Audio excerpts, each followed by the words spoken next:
Plus qu'une heure encore, et je ne te reverrai plus jamais. N'y pense pas, chérie.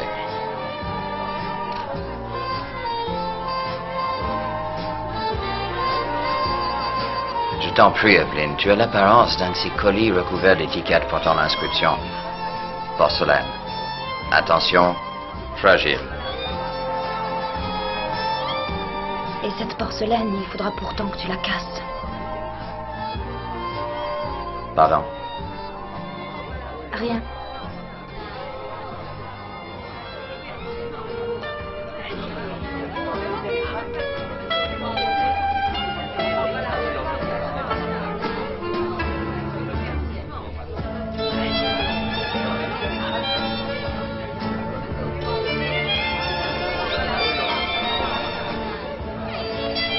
Marianne. Oui. Oh, tu es éblouissante. Qui veux-tu tenter de séduire aujourd'hui? Toi, quelle question? Mais qu'y a-t-il? Tu veux déjà t'en aller? Evelyn, une fois encore, elle présume de ses forces. De peur de se montrer impolie, elle n'ose pas dire non à quelqu'un.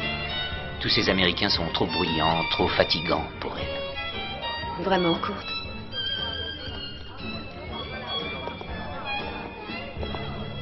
Ne prive donc pas ta femme de ce menu plaisir. La danse est une chose excellente pour la circulation. Le docteur Breuer dit qu'Evelyn n'a pas assez de globules rouges. Oh. Je t'en prie, ne sois donc pas ridicule. Tu ne vas tout de même pas compter ces globules cette nuit. Dis-moi ce qui te préoccupe plutôt. Tu as des soucis d'un autre ordre. Tu étais à l'audience aujourd'hui? Ah, j'en étais sûre.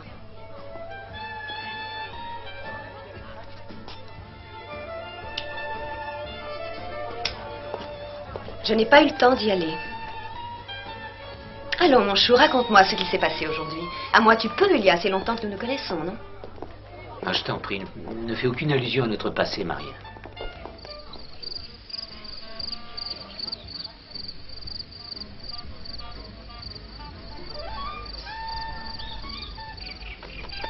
Exactement comme en Virginie. Quoi donc? Oh, rien. La même odeur. Tu as déjà participé à une chasse au canard? Je n'en ai jamais eu l'occasion. Hey, Frank, how you doing? Oh, sorry, madam. Are you still here? Well, I thought you were going to Paris. Hi, George. Paris? Well, I have to go. Oh, what a city. Have you ever been to Harry's Bar there? Oh, you've got to see it. Oh, no, Tom, I'm afraid. I'm leaving for New York on next Friday. Really? You'll take the Berengaria from Cherbourg. But, Frank, well, so am I. Oh. Well, it would be nice to have a champion on show. Madame, permettez-moi de vous présenter mon épouse. Renate Eckert, Madame Drost. Enchantée. Veuillez nous excuser, Madame, nous partons pour Paris en voyage de noces demain aux aurores. Je suis désolé. Combien de temps encore? Allons une dernière fois jusqu'au cours de tennis, Evelyn.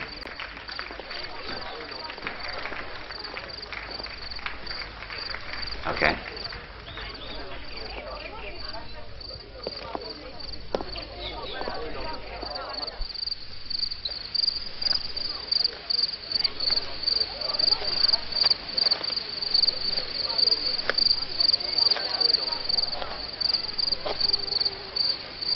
Je te souhaite de faire bon voyage. Merci. Je t'écrirai de Paris. Non, je t'en prie. Est-ce que tous les Américains te ressemblent? À quel point de vue? Ils sont tous aussi séduisants? Oh, non, non, non. Indubitablement, je suis le plus bel homme de l'Amérique. Mais ton mari a une certaine prestance. Oui.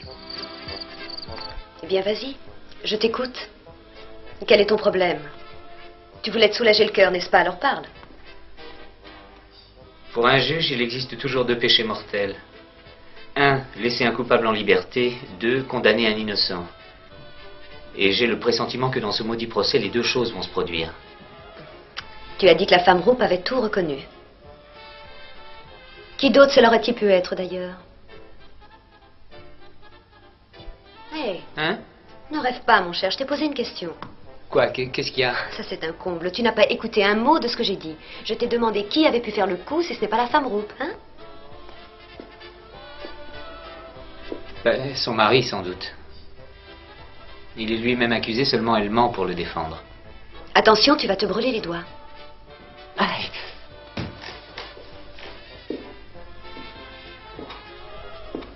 Si tu la voyais dans la salle du tribunal, assise sur le banc des accusés, méfiante, sourde, hostile, comme un animal qui défend son territoire. Qui plus est, elle est tout juste capable de suivre le cours du procès. Mais malgré tout, ça ne l'empêche pas d'intervenir chaque fois que son mari se trouve en difficulté. Elle affirme qu'il n'était absolument pas au courant en ce qui concerne le poison. Allons croire, c'est elle qui l'a administré à sa belle-mère et elle seule. Je ne la crois pas du tout. Un mari sait très exactement ce que fait sa femme. Quoi qu'il en soit, il ne doit guère être agréable d'avoir à défendre les intérêts d'une compagnie d'assurance dans le procès en question. Je me demande pour quelle raison. Ce n'est pas toi que j'ai épousé, Marianne. Pour toi, cela vaut mieux. C'est très éprouvant le mariage avec une personne dans mon genre. Ne l'est-il pas avec n'importe laquelle, en définitive? Le bridge ou la danse? Il faut mettre un terme à tes réflexions, en tout cas. Tu connais mes aptitudes pour le foxtrot? Pas si mauvaise pour un magistrat de province. Direction rive gauche. Et attendez-nous, nous vous suivons. Ils font du canot en pleine nuit. Et attendez. Tu as froid? Viens, allons-nous-en.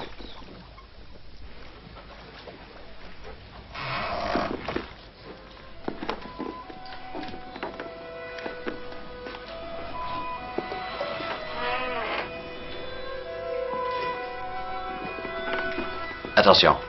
Par ici, suis-moi.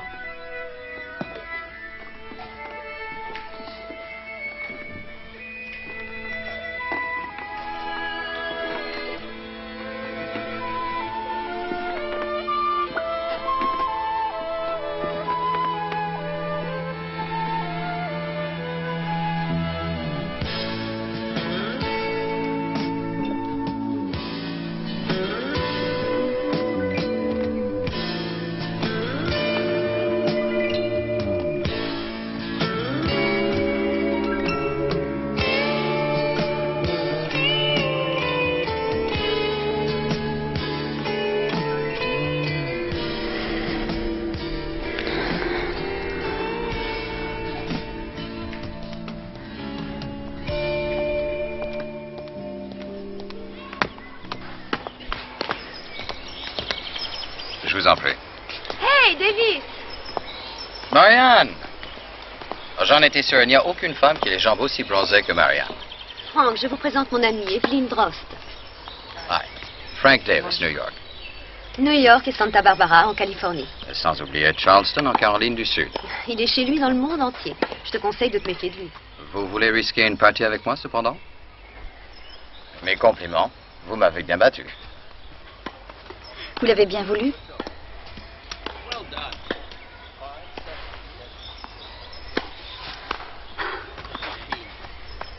Net, 2 balles au service.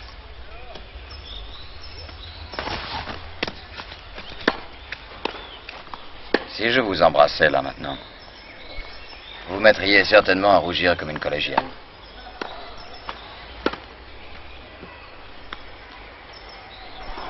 Demain, j'aurai ma revanche.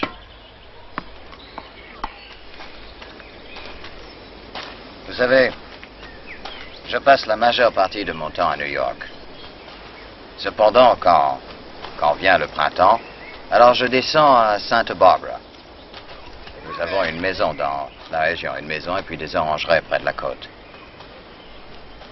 Dès que l'hiver s'annonce, je suis généralement chez mes grands-parents, Ils ont une propriété près de Charleston. J'y retrouve un tas d'amis et de connaissances et la saison s'écoule agréablement. Des parties de chasse, des promenades à cheval, des soirées.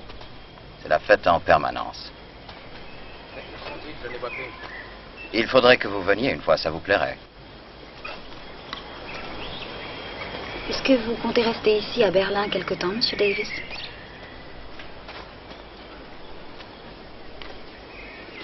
Pour environ 5 jours. Une semaine, peut-être. C'est assez court.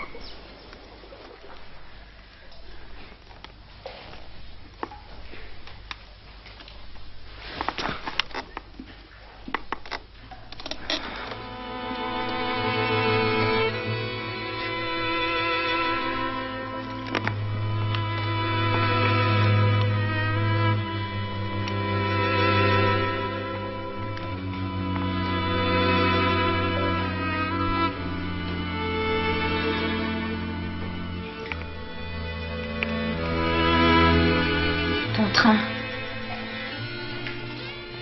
Evelyn, viens à Paris avec moi. Je t'en prie. C'est tout à fait impossible. Mais pourquoi? Tu pourrais prendre l'avion. Paris est à peine à 4 heures d'ici. Adieu, Franck.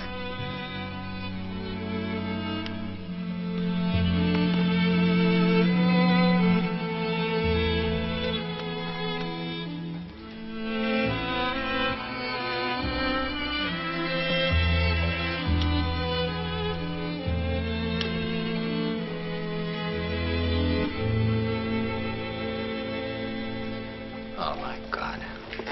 Sors le premier.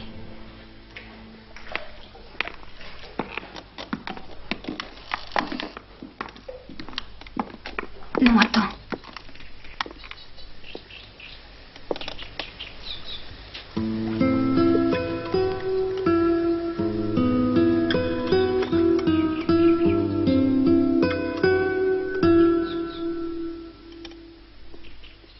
Mais qu'est-ce que vous fabriquez? Il est grand temps de filer à la gare. Vous allez rater votre train. Inutile de vous déranger, je prendrai un taxi, c'est plus simple. C'est ridicule, Davis. On va vous y conduire. N'est-ce pas, Evelyn? Kurt est en train de faire un bridge. Un invité doit être honoré, si important qu'il soit. Allons, en route. La petite a l'air très fatiguée. Vous ne l'avez pas ménagée, sans doute. Ce n'est pas indiqué le rythme américain pour elle. Tu dis des bêtises, Marianne. Evelyn vous a probablement caché qu'il faut l'entourer de toutes les précautions possibles. En effet, pour la naissance de son fils, elle a eu un accouchement très difficile. Depuis ce jour, elle est restée fragile. Vous avez un enfant? Oh, pas un, deux. Deux enfants qui minent leur mère, des sauvages trop gros et trop bruyants aussi.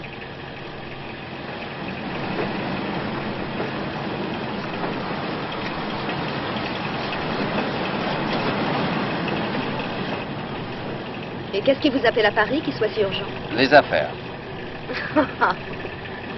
Le plongeur de restaurant devenu milliardaire. Pas du tout, non. Je vends des oranges.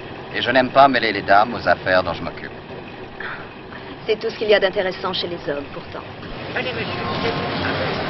Si vous avez parfaitement raison.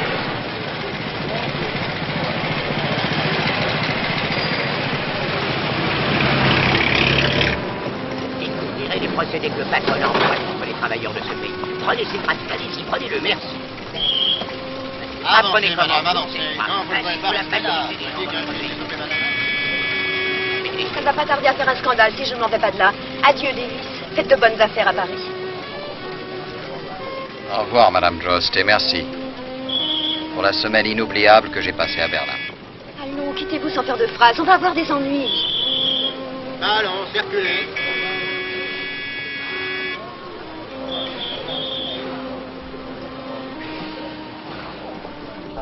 Vous avez une cigarette, s'il vous plaît?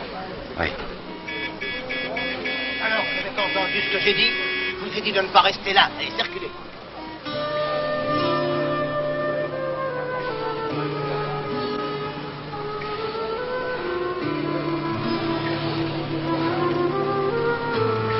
La dernière fois, circulez. Vous le faites exprès. Allez, faites attention à nous.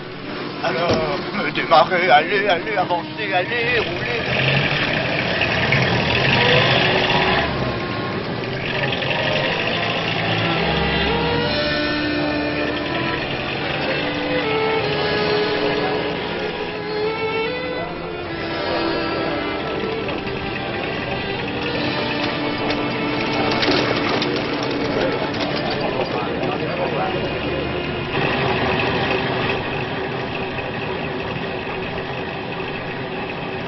Allume-moi une cigarette, tu veux? C'est le type parfait de l'américain. Là-bas, ils sont tous comme Davis. Exactement. Produits massivement fabriqués ou joliment emballés.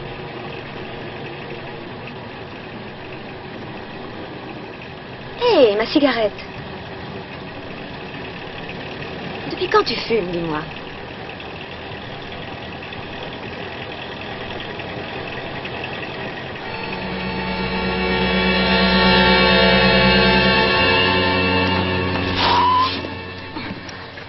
Et voilà.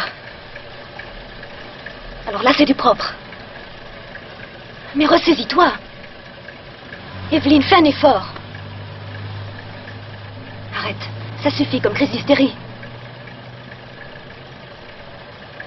Oui, ça va aller. Il était temps que le tournoi de tennis se termine. Tu vas te coucher à 7 heures maintenant, comme ton fils. La gouvernante y veillera, pour toi comme pour lui.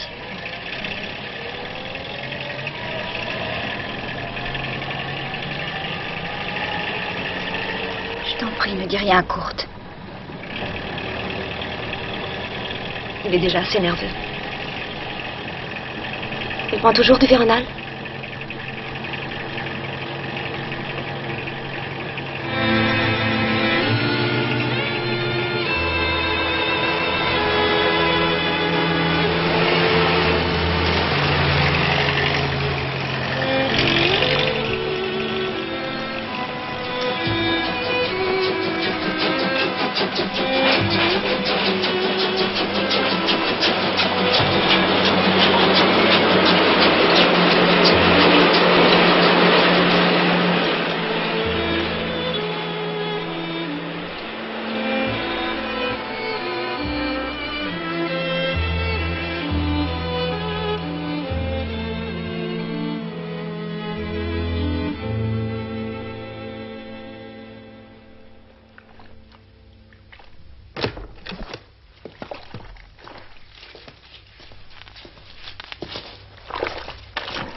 Tu as l'air bien fatigué ce soir.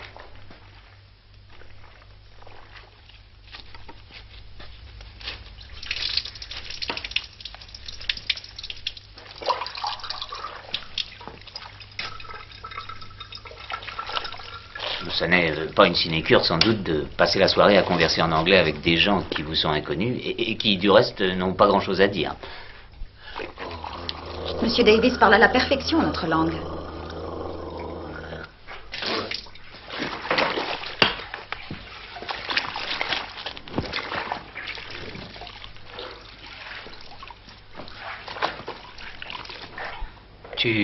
Tu as connu Madame Roop, je crois.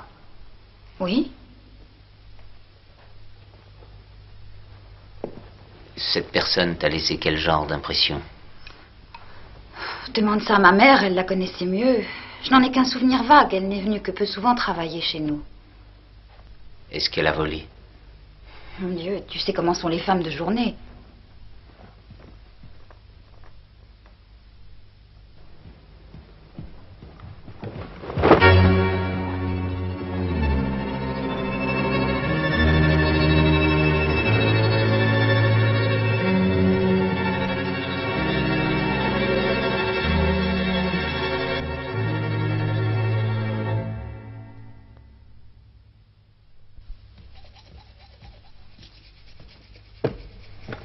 En tout cas, je me souviens qu'il était très bel homme. Qui?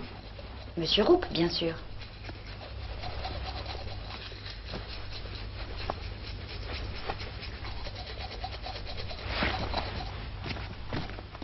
Tu pourrais au moins enfiler tes pantoufles.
Allez vous coucher.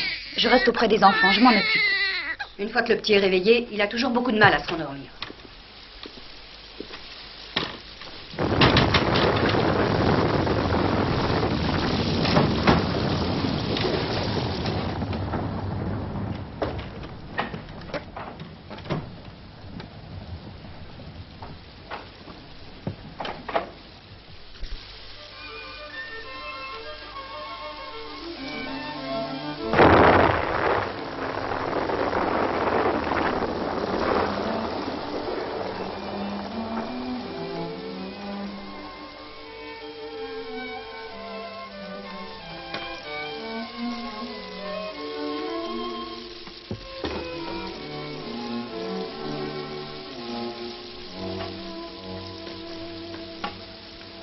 Tu ne veux pas venir te coucher?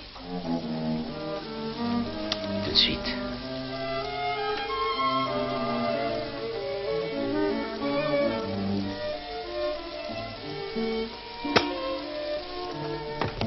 Mon petit lapin, écoute-moi bien. D'abord, assieds-toi. J'ai ici la dernière facture de la compagnie du gaz, non réglée. Sur mon bureau, il y a un carnet de chèques. Prends-en un, remplis-le s'il te plaît, et envoie-le à cette adresse-là.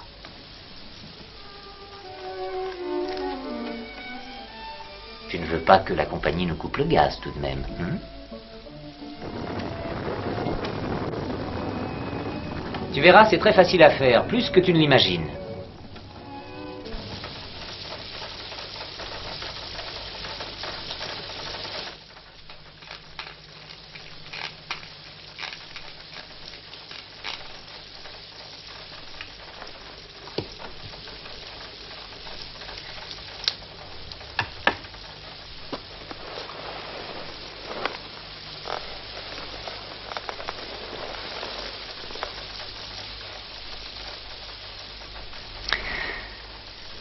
Fatigué?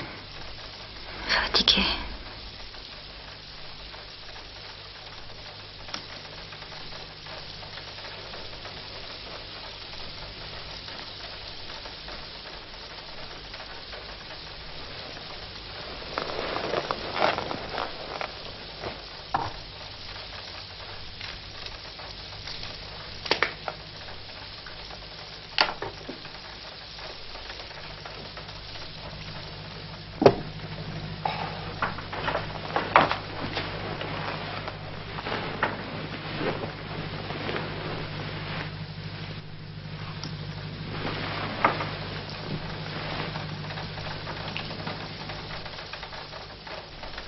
Evelyne,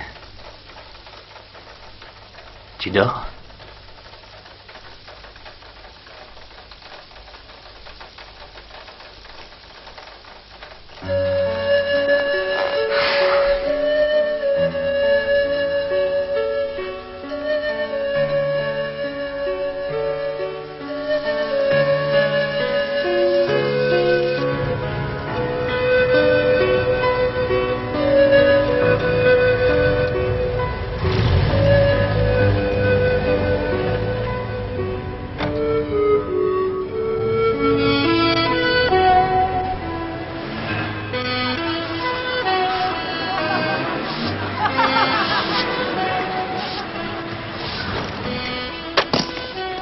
Bonjour Edmond. Bonjour Monsieur Davis. Bonjour Monsieur Davis. Quel plaisir de vous revoir.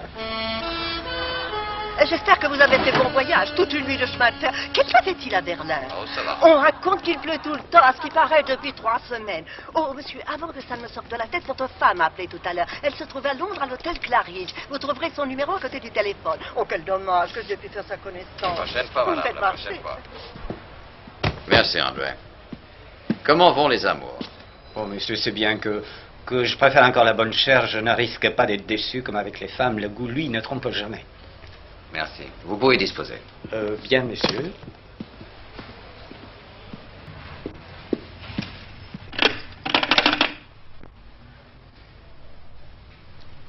Madame Duvier, please.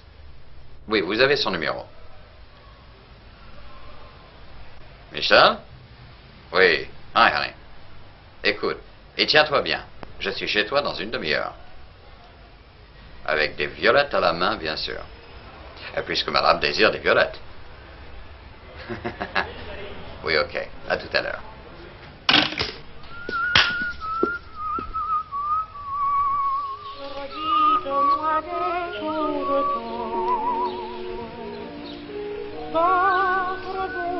Tu as bon goût.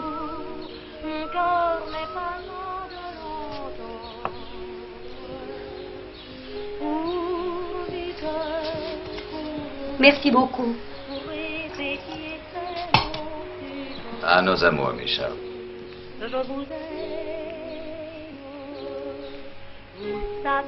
Une nouvelle robe? Ça, c'est un homme. Il voit tout. Et comment sont les femmes à Berlin? Est-ce qu'elles portent toujours des bottines en caoutchouc par-dessus leurs chaussures? Non, Michel, je t'en prie, c'est bien mal me connaître. Jamais je ne regarderai une autre femme. Ça, je te le jure. J'ai mené une vie de moine. Un lion qui n'a pas eu une seule pâtée depuis une semaine. Est-ce que tu as pensé à moi? Non. Tu es content de me revoir? Pas du tout. Allons, viens. C'est l'heure bleue.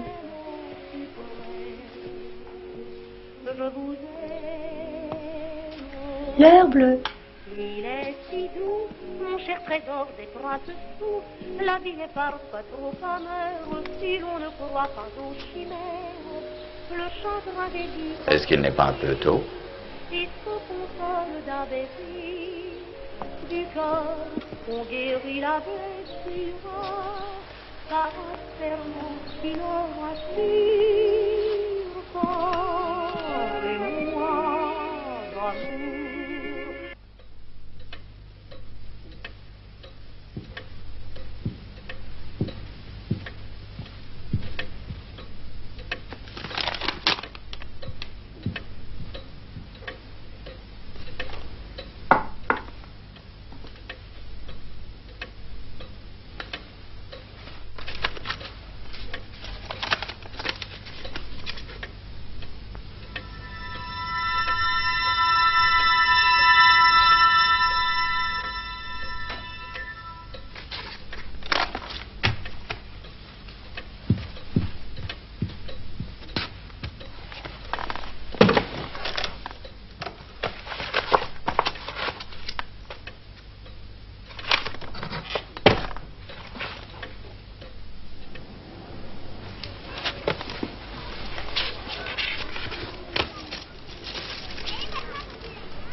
Ne cours pas, Clairette, ne cours pas, je te dis, tu vas tomber. Maman, tu sais ce qu'on a vu, maman?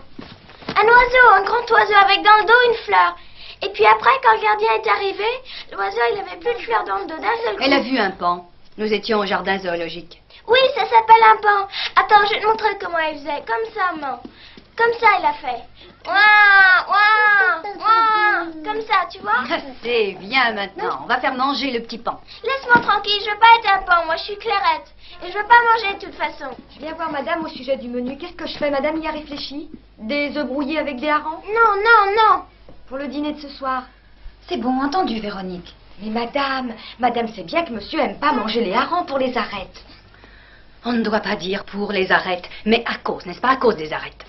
Oui, mademoiselle, à cause. C'est pas une raison pour vous montrer insolente, Véronique. J'y peux rien, moi, si monsieur aime pas le hareng. Faites autre chose pour le dîner, alors. Mais madame, je vous ai déjà acheté les harengs. Je ne sais pas, je n'ai aucune idée. Faites ce que vous voudrez. Alors, hareng et œufs brouillés. Allons. Oui. Attends, Clairette. Tiens, je vais te montrer quelque chose de beau. Madame ne devrait pas, à mon avis, lui passer toujours ses caprices. C'est pas un service à lui rendre. Viens, Bouchon.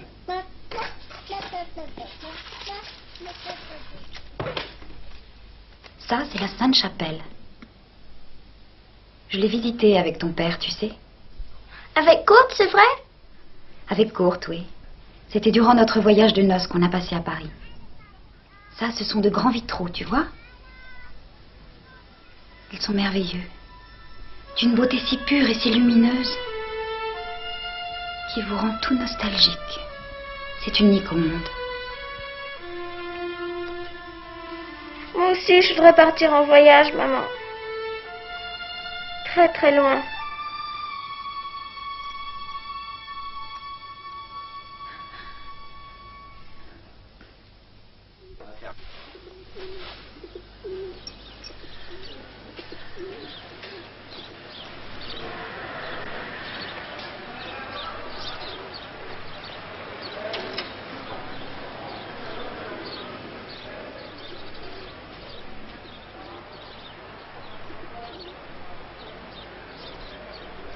Mon petit chou.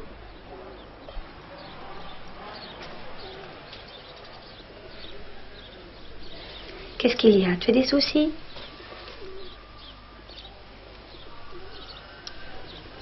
Je m'excuse. Je n'arrête pas de penser à ce cartel de fruits, comprends-tu?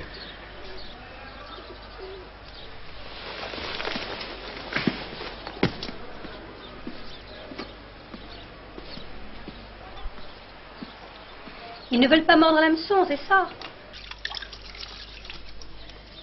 Écoute, je ne vois qu'une solution. Il faut les appâter avec quelque chose. Par exemple, achète leur avocat. Tu entends? Invite-le à souper un soir avec sa bonne amie. Et puis, fais envoyer des fleurs à sa maîtresse. Et tu fais la cour à son épouse pendant le dîner.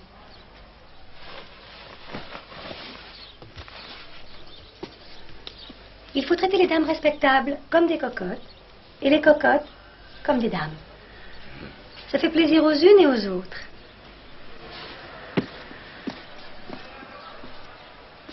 Merci bien, chère madame. Oh, salaud. Où vas-tu? Je vais acheter des fleurs pour la bonne amie.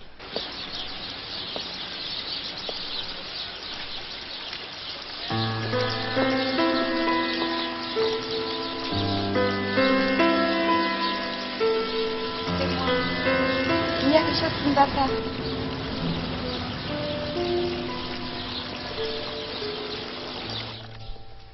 Ainsi donc, vous ne pouvez absolument pas vous rappeler quand Madame Rupp est venue vous acheter ce poison pour les rats.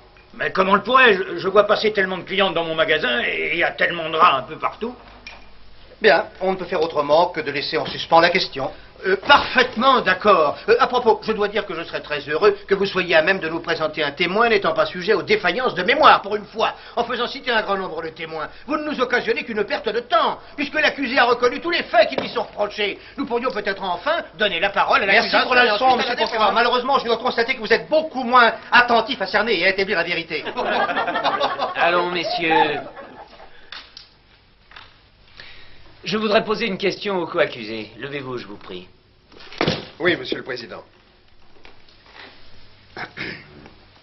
Le témoin peut se retirer, à moins qu'il ne doive déposer à nouveau. Non.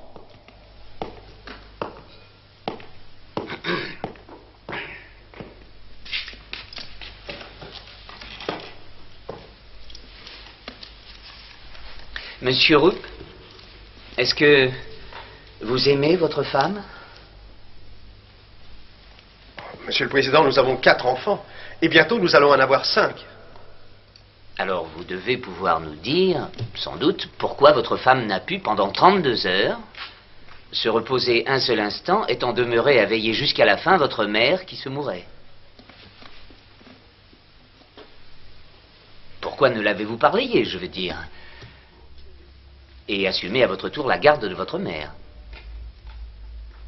Où étiez-vous durant cette nuit quand votre femme a soi-disant perdu le contrôle de ses nerfs? Avec votre permission, Monsieur le Président, je demanderai à mon client... Maître, je vous prie de bien vouloir laisser l'accusé répondre à ma question en personne. Monsieur le Président, comment vous dire?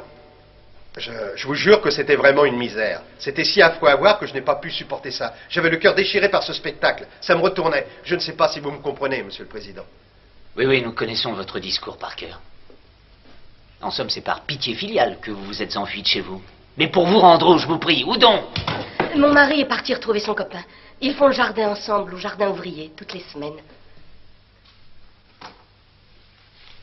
Je vous remercie, madame. Je vous en prie, reprenez votre place.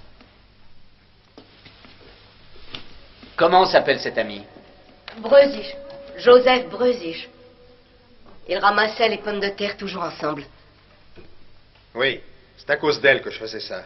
Pour qu'elle se rende compte que je mettais de la bonne volonté. J'étais au chômage, on manquait de tout à la maison. Pourtant, j'avais comme maintenant 2 bras solides. Alors quand le copain avait besoin d'un coup de main, je l'aidais à faire le jardin. Et lui me donnait des pommes de terre. Ce jour-là, André en a ramené un plein sac. Nous allons inviter ce Joseph Breuzich à témoigner. Je me demande seulement pourquoi vous avez passé sous silence jusqu'ici un témoin aussi capital. Je croyais que si... Vous n'êtes pas obligé de répondre à cette question. D'accord pour ajourner? D'accord. Nous ajournons? Oui. L'audience est levée. Elle reprendra le 2 juin.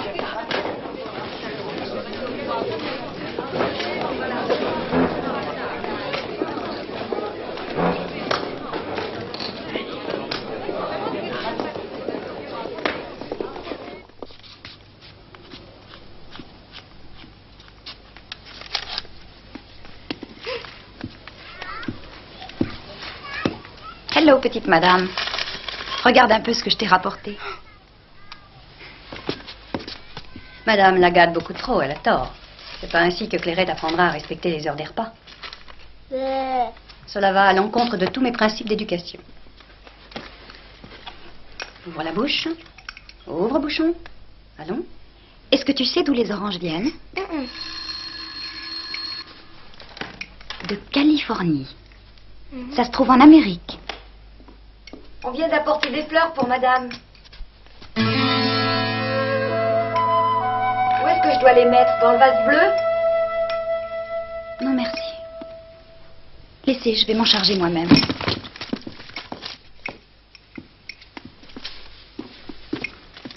Ouvre ton petit bec, allons.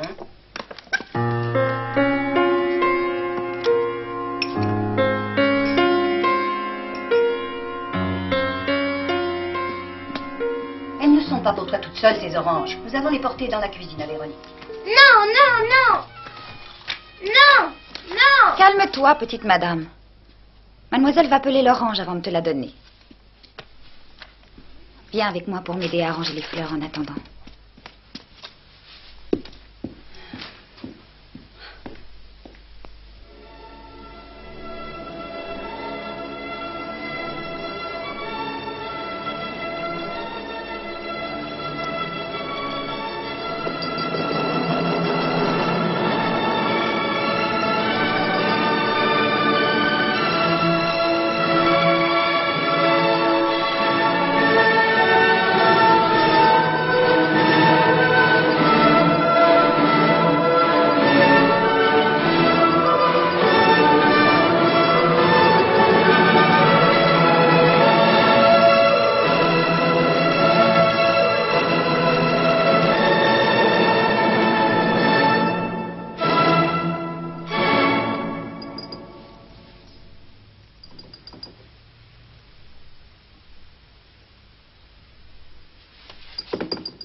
Qu'y a-t-il?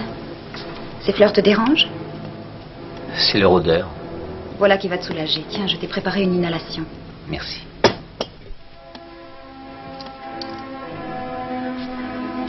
Alors, comment s'est passée l'audience aujourd'hui?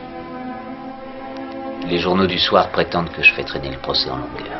Laisse-les donc écrire ce qui leur plaît, ils ne racontent que des mensonges. Beethoven, dirigé par Furtwängler.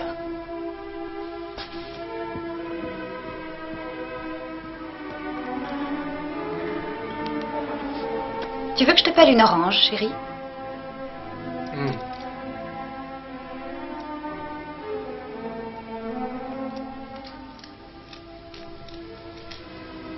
Tu crois qu'à Paris, il y a autant de chômeurs qu'ici? Je l'espère. Mais oui, après tout, pourquoi n'y reste toujours mal que chez nous?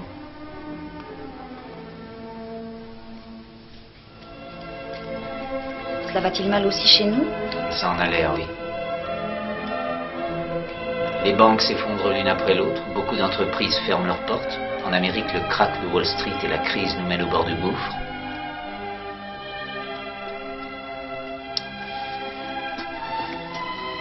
Il se fourvoie, mon petit lapin. Depuis quand est-ce que tu t'intéresses à la politique?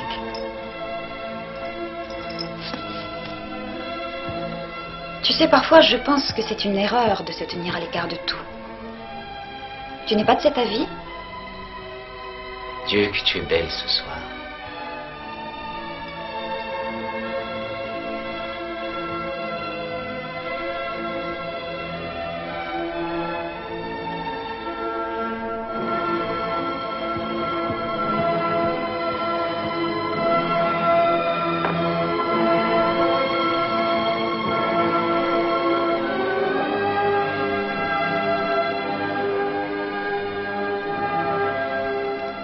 Et que ton cœur bat fort.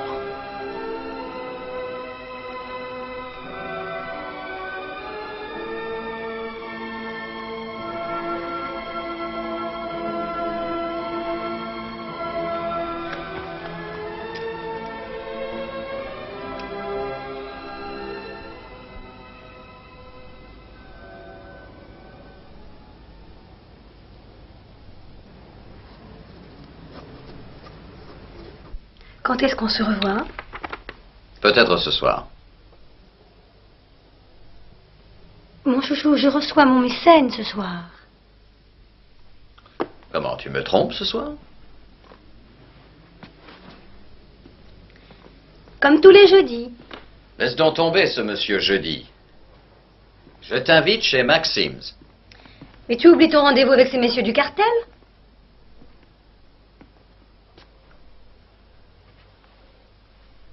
Eh bien, bonne soirée. Essaie de comprendre. J'ai certaines obligations.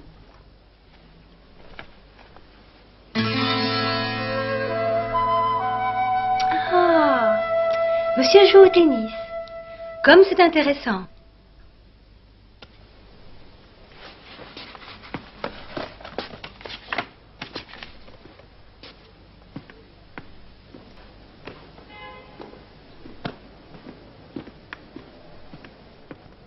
Encore, allons, ouvre ton bec. Encore une cuillerée, là. Oh, c'est bon. Tu vois, tu as tout mangé. Bonne journée, vous trois. Non, Courtine, t'en vas pas. Maman est triste. Elle a pleuré toute la journée hier.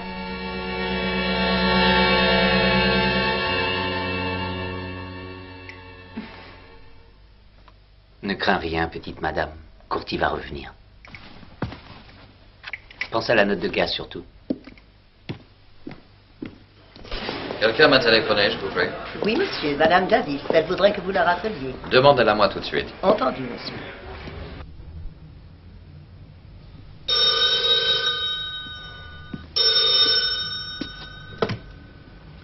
Pearl? Who? No, I want to speak to my wife. Mrs. Davis. Pearl Davis. No, not me. I'm her husband. Frank Davis. Pardon me? She's out. Buying a dog? A goddamn dog.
Madame, il y a 3 personnes sur la ligne qui parlent en même temps.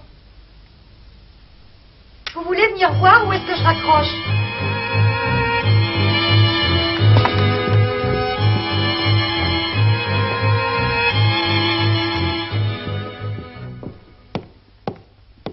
Clairette a encore grandi, des pieds surtout. Elle n'a plus une seule chaussette à se mettre. Allô, qui est-ce? Ici Drost. Bien, c'est entendu, je lui en achèterai.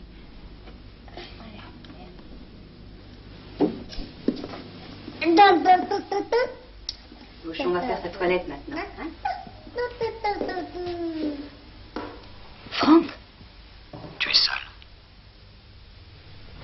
Écoute, darling, il faut que tu viennes me retrouver à Paris. Je n'ai pas cessé de penser à toi. Je me sens perdu ici sans toi, ma chérie. Je suis terriblement seul. Je ne peux pas t'oublier. Je ne peux pas.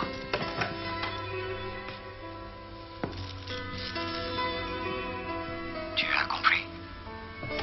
Evelyne, tu es encore là? Oui, je suis là. À Berlin, notre rencontre a été trop brève. Nous n'avons pas eu le temps d'être l'un à l'autre. Viens me rejoindre. C'est impossible. Mais non, rien n'est plus facile. Tu prends le train de nuit. Demain matin, je vais te chercher à la gare. Nous passerons une journée merveilleuse ensemble. Et le lendemain matin, je t'accompagnerai à l'aéroport.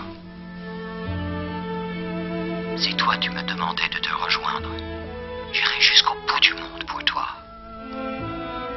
Evelyne.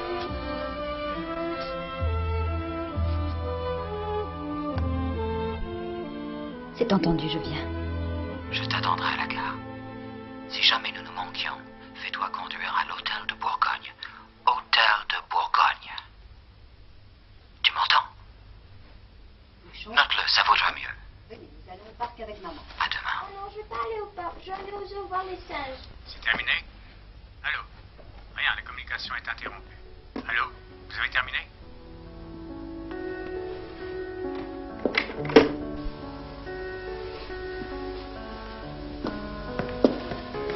Venez. Vous sortez maintenant, madame? Mais ne devions-nous pas aller avec les... Vous m'avez bien dit que Clairette a besoin de chaussettes, n'est-ce pas?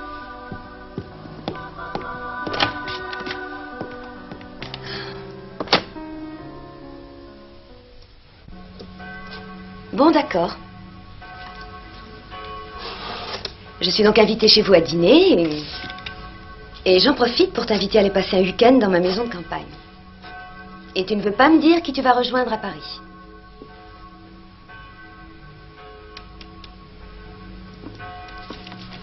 Mais je peux essayer de deviner.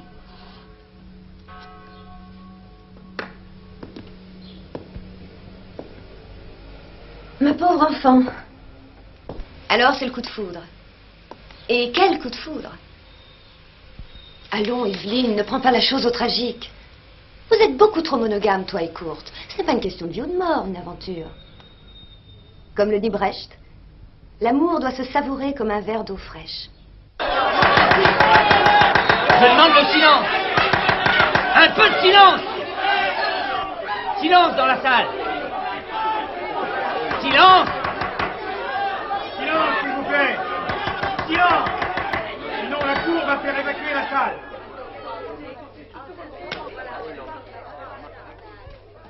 Ainsi, vous n'avez pas passé la nuit du crime dans la cabane de Brozich. Un mensonge aussi maladroit que stupide. Certes, mais mon client avait des raisons plausibles. Peut-être que l'accusé pourrait nous expliquer lui-même pourquoi il a menti au tribunal.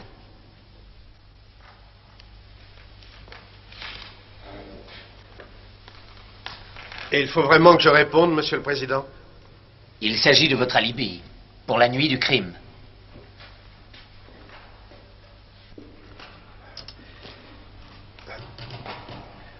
Les pommes de terre, la vérité, c'est que je les ai volées. Brozich était parti depuis longtemps d'ici.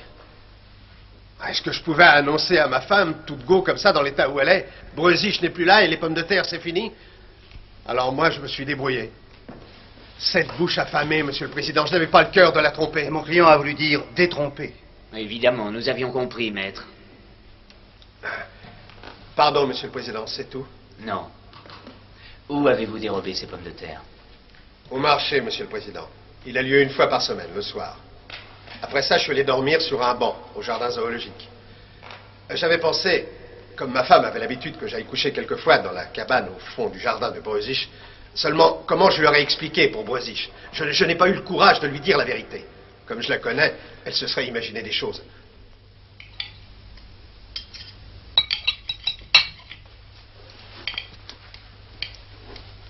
Je bois à ta santé. Et à la tienne, mon cher. Attention. Non.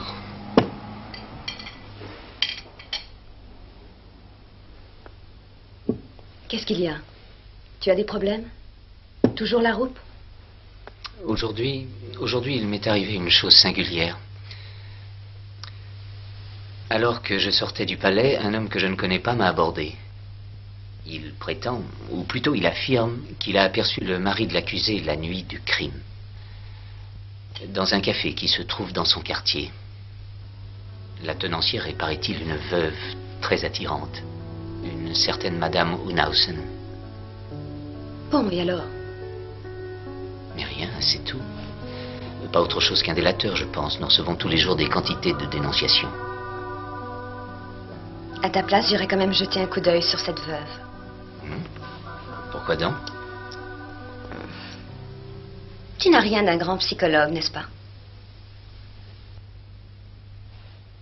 Tu es de cette heureuse sorte de mortelle qui ignore ce qu'est la jalousie.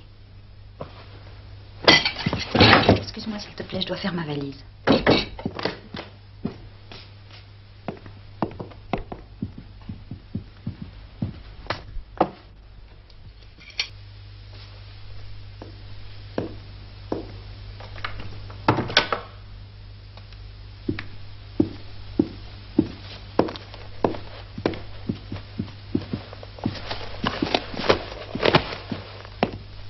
Vous veillerez à ce qu'il y ait toujours des fruits à la maison, n'est-ce pas? Tenez. Oui, oui, madame. Evelyne doit être prête maintenant. Voilà.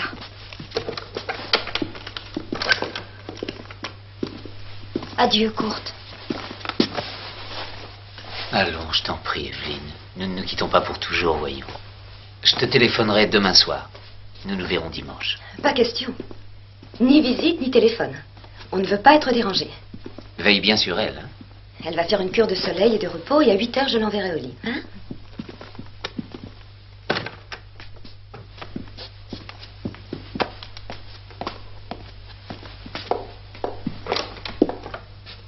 Merci, Marianne, de m'avoir passé un savon.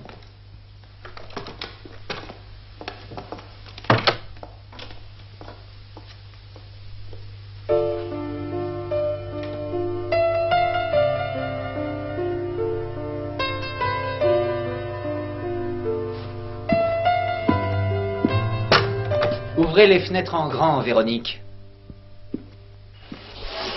Marianne!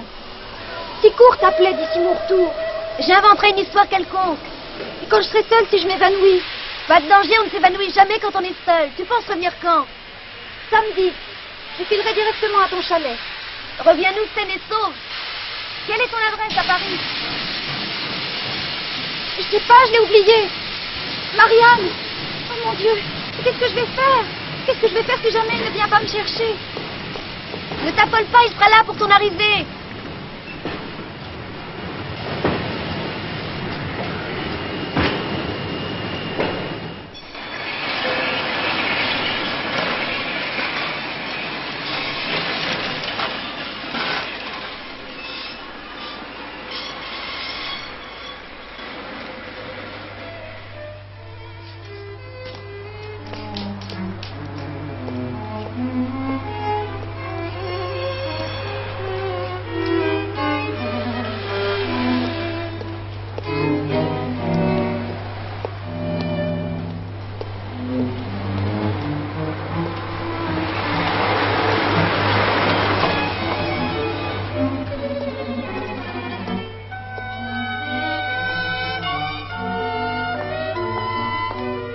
Perdu, monsieur? Oui, j'en ai peur, mais vous pouvez peut-être me dépanner. Mais bien sûr. Où voulez-vous aller? Je cherche le café du Hérisson Bleu. Facile. Vous prenez le passage souterrain et c'est la deuxième à gauche. Merci beaucoup. Et on boit pas de champagne là-dedans. Tant pis, merci. À votre service, monsieur.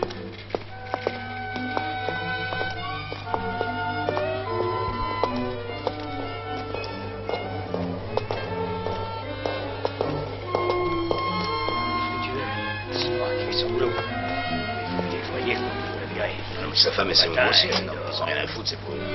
D'accord, mais il n'y a qu'à pas se laisser faire, merde. Si on en avait, ça se passerait pas comme ça, c'est moi qui vous le dis, les mecs. On a le droit de vivre tout de même, non? C'est pas de notre faute si le taulier nous débauche. Ouais, en tout cas, c'est pas marrant.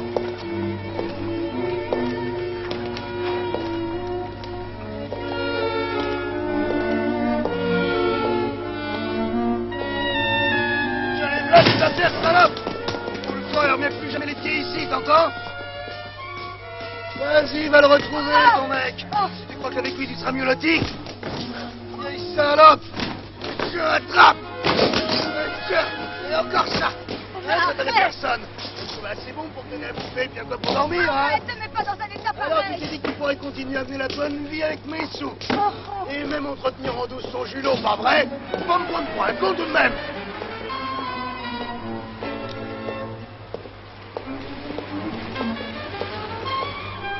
Un peu de feu, mon mignon. Le Hérisson Bleu.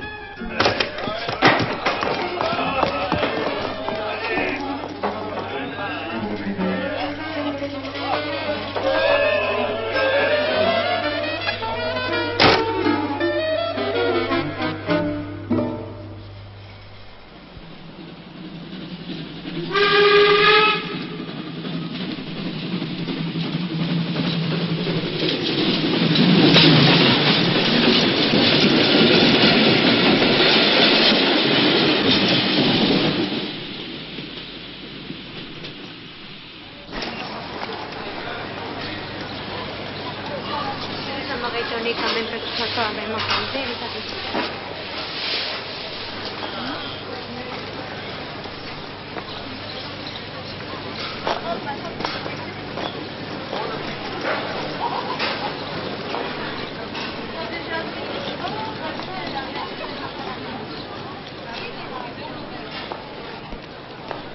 Bonjour, mon chou.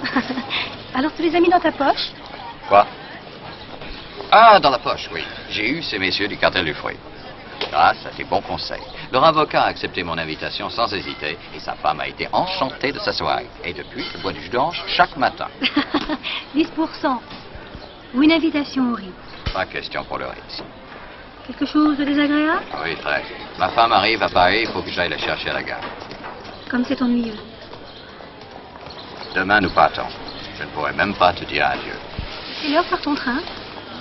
10h10 pour Cherbourg. Envoie-moi un télégramme quand tu retourneras à Paris. Tu ne peux pas faire attendre ta femme.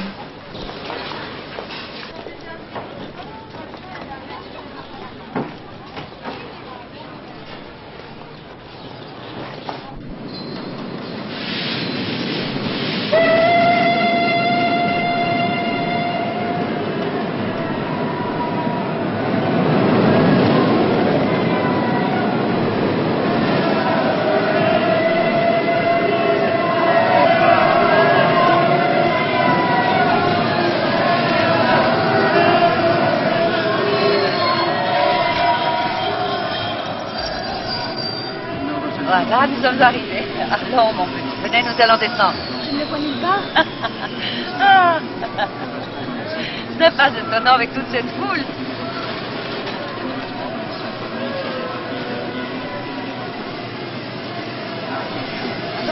Ah, oui, oui. Merci. Merci, mon enfant.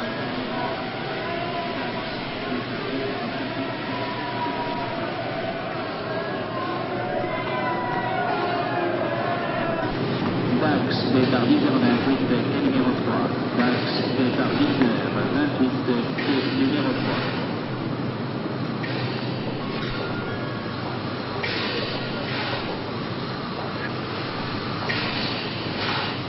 Soyez Petit idiot, j'ai oublié patiente. de noter son adresse. Oh, si le cœur vous en dit, je vous propose de m'accompagner. Le voilà, je crois que c'est lui. Attendez. Attendez, il faut réfréner votre impatience. Sinon, ce garçon va s'imaginer que c'est votre premier rendez-vous à Paris. Croyez-moi, ne montrez jamais à aucun homme combien vous tenez à lui, surtout pas. Tenez, voici votre valise, mon petit. Merci. Allez le rejoindre. Il ne faut jamais, cependant, trop les faire attendre.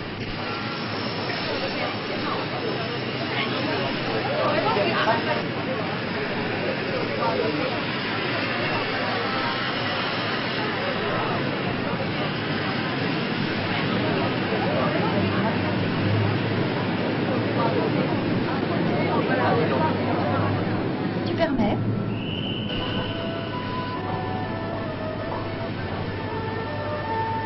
Tu permets. Tu me sembles bien changé. À tout point de vue. Donne. C'est gentil d'être venu. Gentil. Oui, j'ai pensé qu'un petit tour à Paris me changerait un peu les idées. Voilà, Madame Davis, notre chambre nuptiale.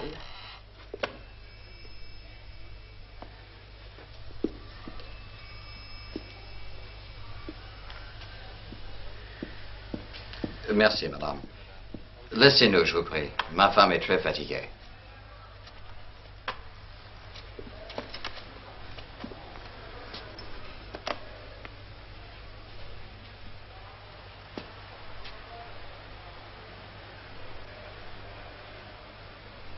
Merci.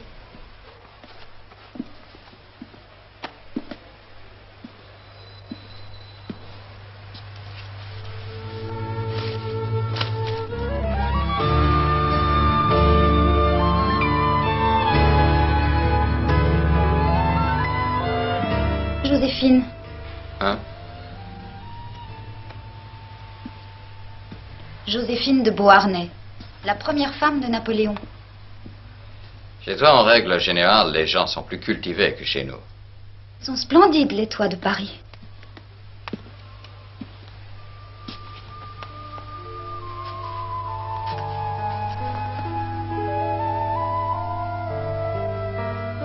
Et plus sentimentaux. J'avais complètement oublié à quel point Paris était beau. C'est pour ça que tu es venu? Pour découvrir le charme de Paris? Nous n'avons malheureusement qu'une salle de bain commune. On nous suppose mari et femme. Ah bon? On nous suppose. Pourtant, tu es exactement le contraire d'un mari.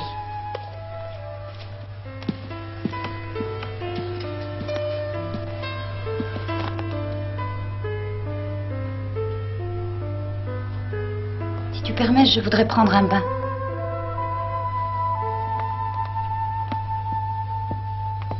Mais dépêche-toi, darling. Nous ne manquions pas l'heure sacro-sainte du déjeuner.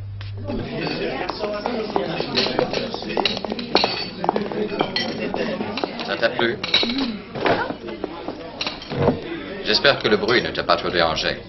Non, au contraire, c'est plus gai. On a l'impression de se trouver au milieu d'une fête. Rien n'a changé. Quand j'étais étudiant, je venais de temps en temps faire un tour ici.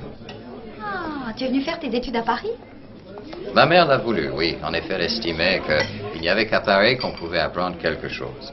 Et qu'est-ce que tu y as appris? Beaucoup de choses. Ne serait-ce qu'à lire un menu. J'ai l'impression que tu y as appris aussi d'autres choses. Non, non, non, non. Monsieur qui est derrière me regarde. Ce n'est pas surprenant. Tu as affaire à un homme de goût. Oh mon Dieu, c'est le docteur Eckhart. Je t'en prie, allons-nous-en.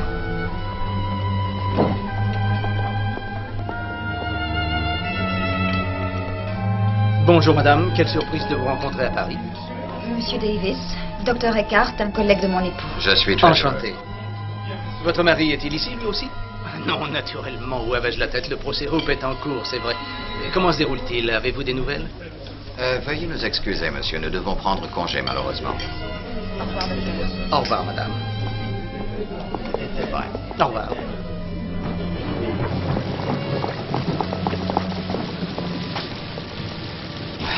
Le printemps à Paris, hein? C'est grave?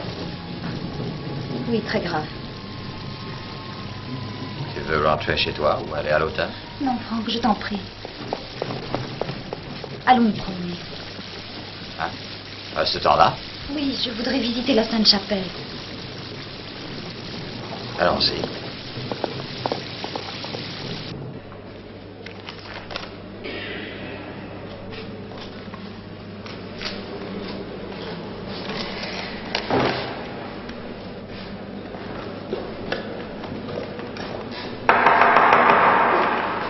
Huissier, le témoin Onhausen. Oh, épargnez-nous ce défilé de témoins, voyons. Il y a pas autant que cette affaire est éclaircie. Quand pourra-t-on en venir aux plaidoiries en continuant ainsi? Il faut, quoi qu'il en soit, que j'entende encore ce témoin.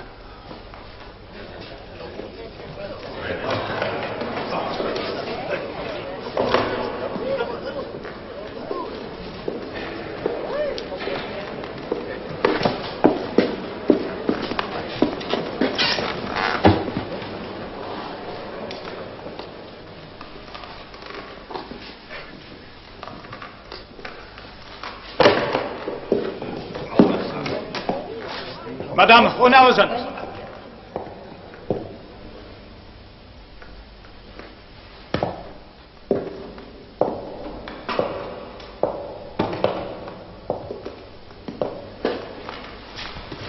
Avancez, je vous prie, madame.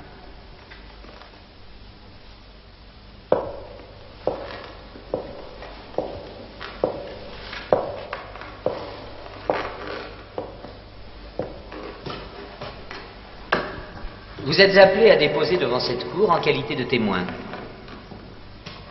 Vous comprenez toute l'importance que vont revêtir vos réponses aux questions qui vont vous être posées, n'est-ce pas? Bien sûr, Monsieur le Président. Si je mens, il faut moins que ça ait l'air vrai.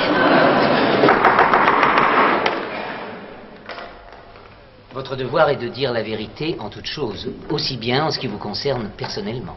Oui, Monsieur le Président. Vous êtes la propriétaire, je crois, de l'établissement nommé le Hérisson Bleu. Absolument. Si nos renseignements sont exacts, vous en êtes entré en possession à la mort de votre mari. Exactement. Par conséquent, vous vivez seul. Oui, Monsieur le Président.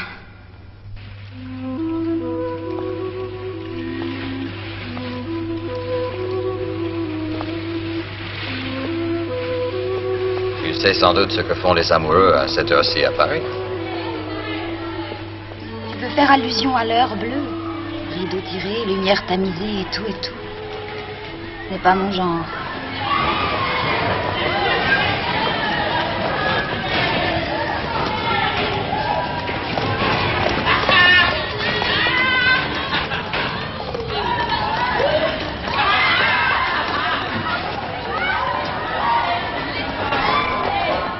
Franck, qu'est-ce que tu attends? Viens donc, Franck, il nous invite à la noce. Au revoir. Tu t'imagines, la mariée est un homme.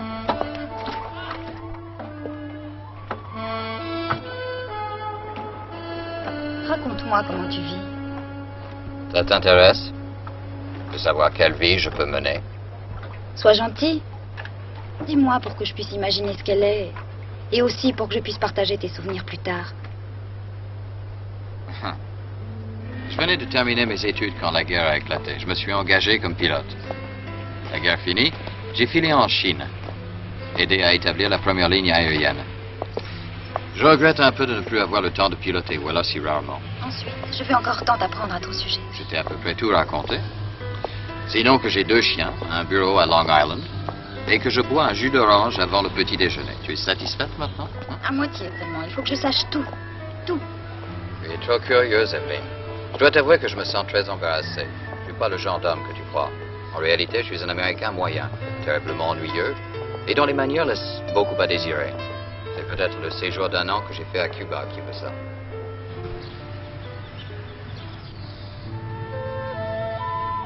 Et il y a aussi des femmes? Pardon? Oh, bien sûr, il y a aussi parfois des femmes. Oui, je m'en doute. Mais je veux dire, se trouve-t-il une femme en particulier que tu trompes avec moi aujourd'hui? Oui. Mais n'oublie pas que de ton côté, tu as un mari. Non, je sais. Est-ce qu'il sait que tu es à Paris?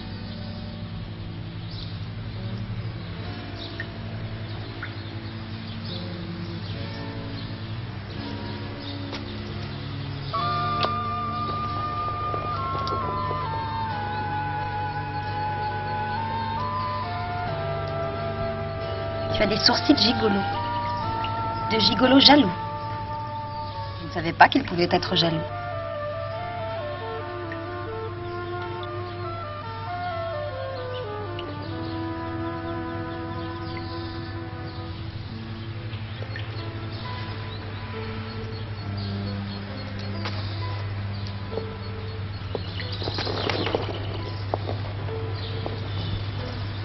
Entrons, je t'en prie.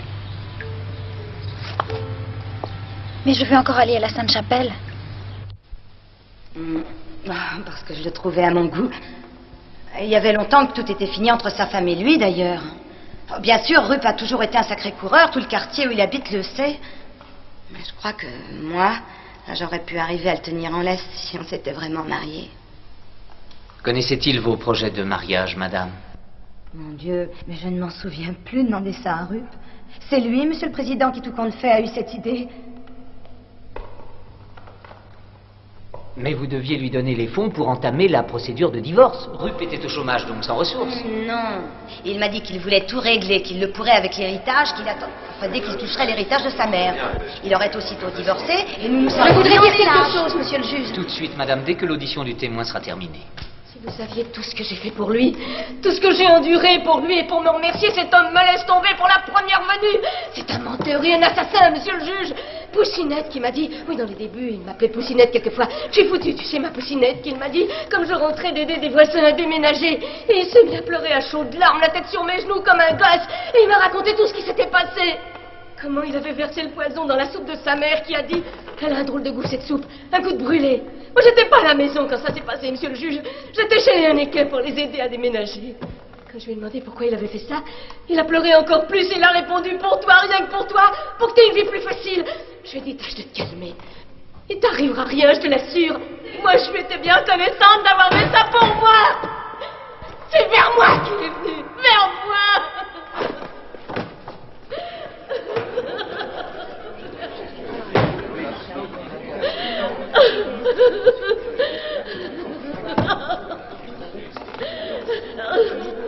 Monsieur le procureur. Je demande l'acquittement de l'accusé. Je demande également l'ajournement à une audience ultérieure du jugement de l'affaire André Rupp. Garde, emmenez l'accusé.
C'est réellement très beau.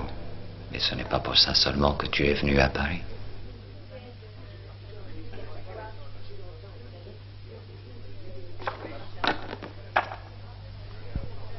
Je voudrais dormir avec toi. Vraiment dormir, tu comprends? Je crois que je n'ai plus dormi depuis.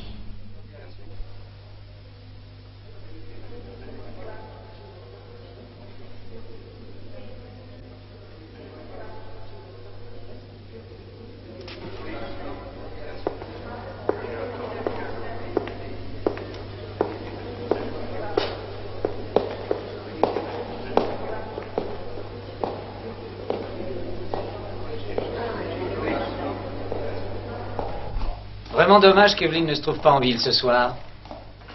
Nous aurions pu sortir, aller au concert. Désolée, mais je ne te la rendrai pas avant demain soir, Kurt. Tu ne pourrais pas m'emmener dans ton chalet, moi aussi? Non, impossible. Elle me cause beaucoup de soucis. Parfois, j'avoue que j'ai très peur de la toucher.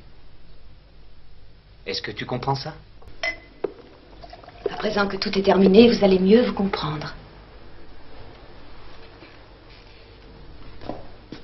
Comment se fait-il que tu sois en ville et pas à la campagne avec elle? Il fallait bien que quelqu'un assiste à ton triomphe.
Ce n'était pas bien.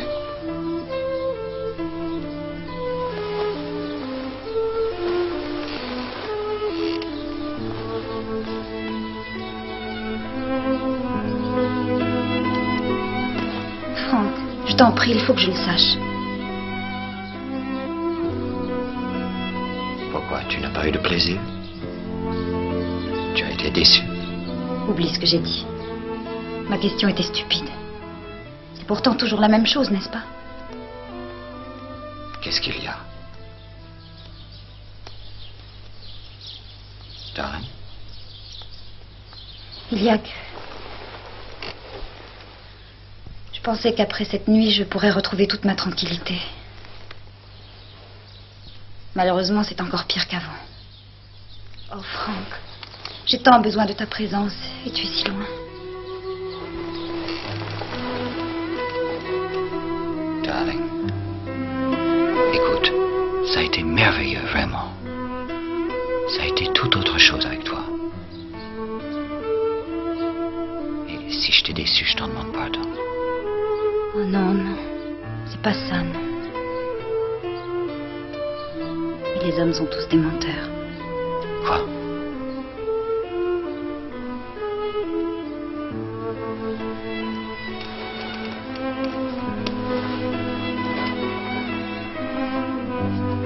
Je voudrais un enfant de toi.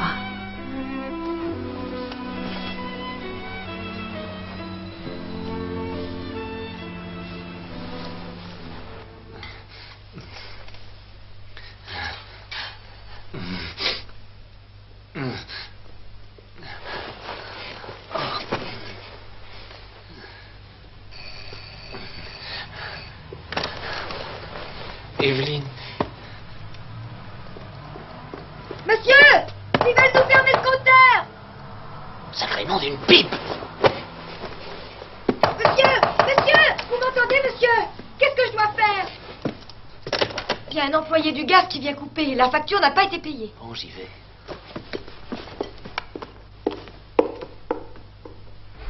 Bien sûr qu'elle n'ira pas décrocher le téléphone, elle doit dormir. Mais elle n'a pas entendu non plus lorsque j'ai quitté la maison. La compagnie menace de nous couper le gaz parce que je n'ai pas réglé la dernière facture. Oh, allons, mon chou, calme-toi. Je vais m'occuper de ça. Oui, j'ai quelques relations à la compagnie. Oui. Bouchon aura son lait chaud quand même, comme d'habitude. C'est quand même inouï qu'Evelyne ne s'occupe jamais des choses qui concernent la maison. Il suffisait d'envoyer le chèque à la compagnie du gaz quand je le lui ai dit la première fois.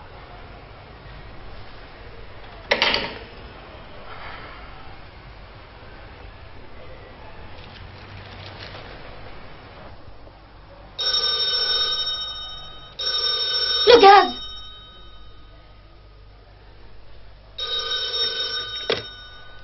Alors?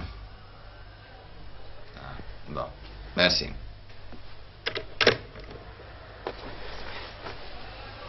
Il est 8 heures.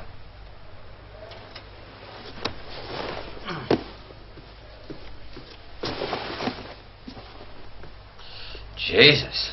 Ah, regarde-moi ça, on dirait un champ de bataille. Comme j'aimerais être un homme parfois, moi aussi. Tu sais, il faudra que nous passions plus de temps ensemble un de ces jours. Cette fois, c'était trop court. Nous partirons pour une semaine ou deux, la prochaine fois. Dans un petit coin de campagne. Loin du bruit de la ville et des foules. Dans une maisonnette auprès d'une rivière. Hein?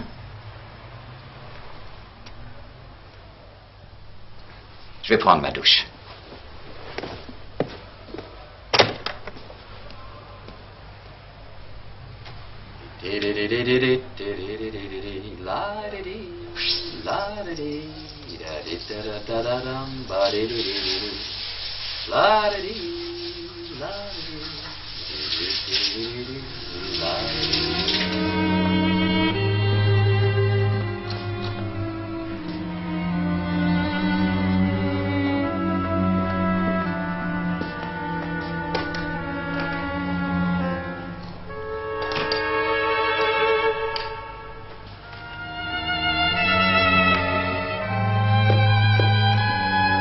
Voilà ton billet d'avion. Malheureusement, je ne peux pas t'accompagner au Bourget. Mon train part dans 1 heure. America is waiting for me.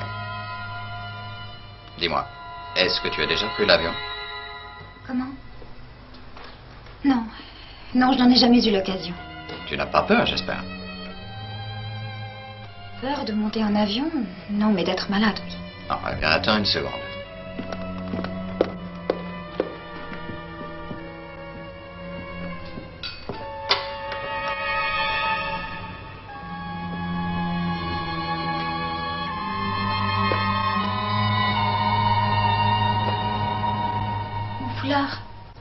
J'ai fait tomber mon foulard.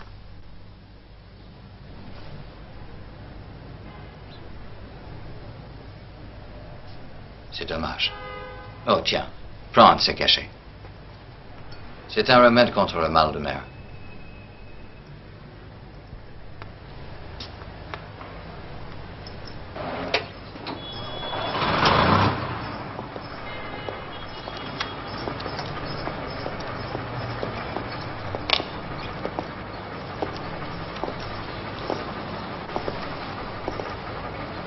Tu as une cigarette pour moi, s'il te plaît?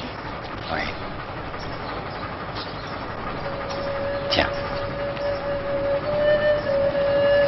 Je t'écrirai dès mon arrivée. Au revoir.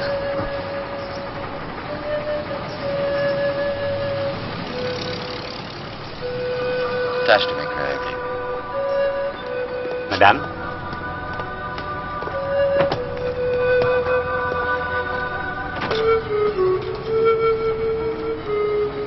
Promets-moi d'écrire.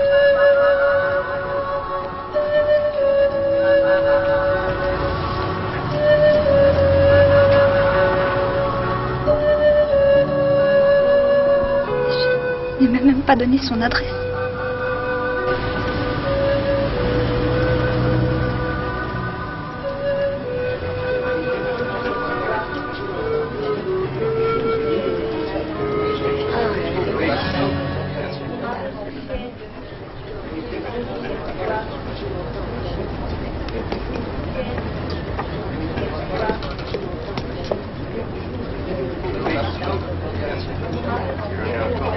Votre cigarette.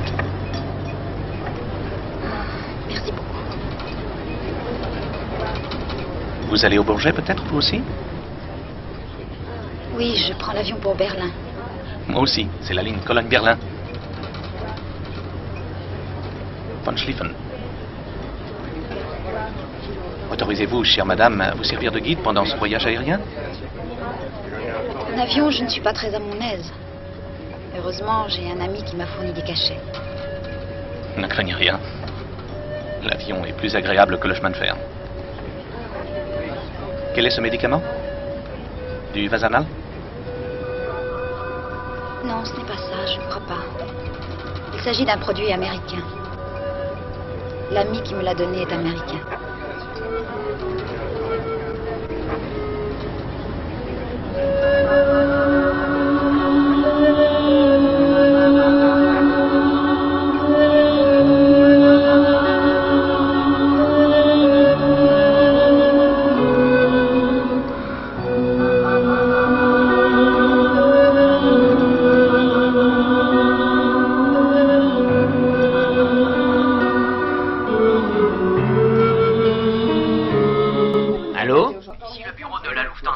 Qui dites-vous?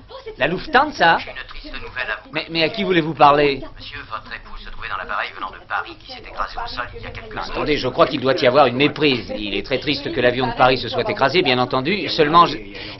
Toutes nos condoléances pour la subite disparition de votre malheureuse épouse. Le pilote a tenté Laissez-moi tranquille avec ma malheureuse épouse, enfin, je vous en prie. Monsieur, une carte postale de Paris. Se trouvait dans C'est l'avion le de la docteur ligne Ricard qui Paris-Berlin. vous l'envoie. Je vais faire escale à Cologne. Ma femme est à Berlin. Jamais elle ne s'est trouvée dans votre avion. Alors, est-ce qu'il s'agirait d'une erreur, peut-être? Il s'agit d'une erreur, monsieur.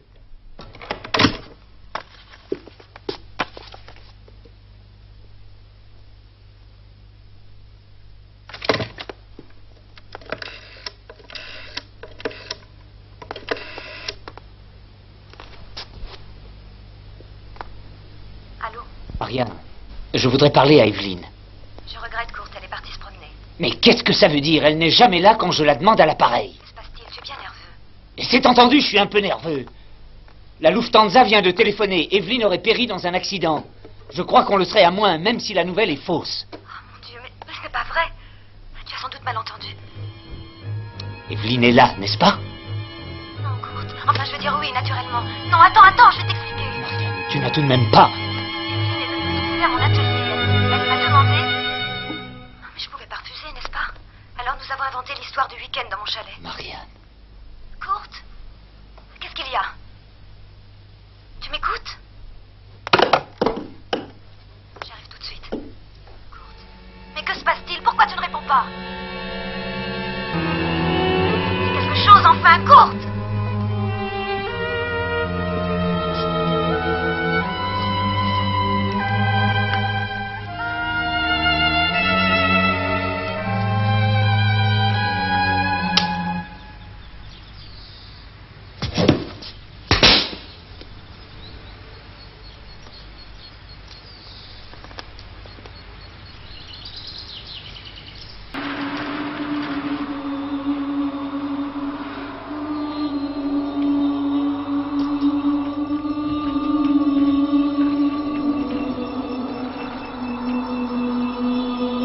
Par ici, monsieur, s'il vous plaît.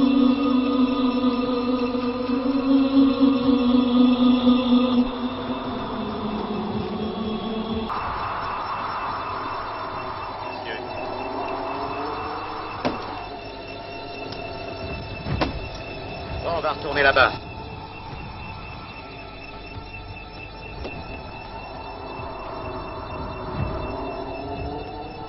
Ces cigarettes étaient parmi ses affaires. Elle ne fumait pas, que je sache.